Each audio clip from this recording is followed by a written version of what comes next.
Hello again. I'd like to talk in this video about shareholder disputes in particular, which very often will mean directors' disputes in a small company. They arise because there is nothing in writing to determine the relationship between the shareholders and our directors if certain events happen. For example, splitting up of the business, or even the regular running of the business, who does what, roles, responsibilities, maybe a need for finance. The reason why disputes arise and why there is no agreement is usually down to the fact that shareholders believe mistakenly that because they have articles of association for their limited company, registered at Companies House, that will determine their relationship and how they conduct themselves. Well, that's right and it's wrong. There are certain basics which it will cover. However, it does not go into detail on the standard company articles, which almost all small businesses will have or certainly be starting out with. What you do need is called a shareholders agreement, which is like a side document determining the relationship between them. Now, there's various ways you can do it. On the one hand here, you could have it verbally. On the other hand, here we go, you could go to a firm of commercial solicitors who understand these things and pay a king's ransom to get it dealt with.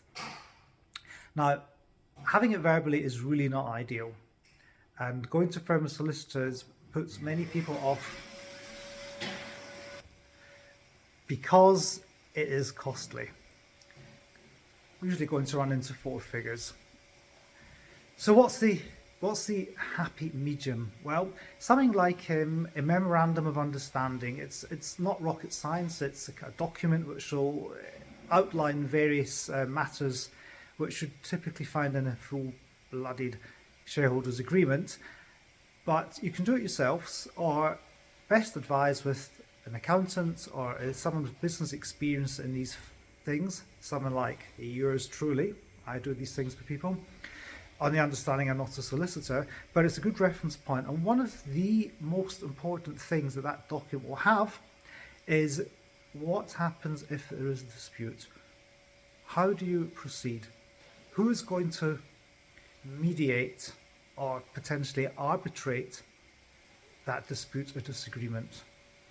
And that's the key to it, because if you know where you're going and there's an end in sight, it's a lot simpler. And everyone knows where they stand. Now, just to let you know, there's a difference between mediation and arbitration.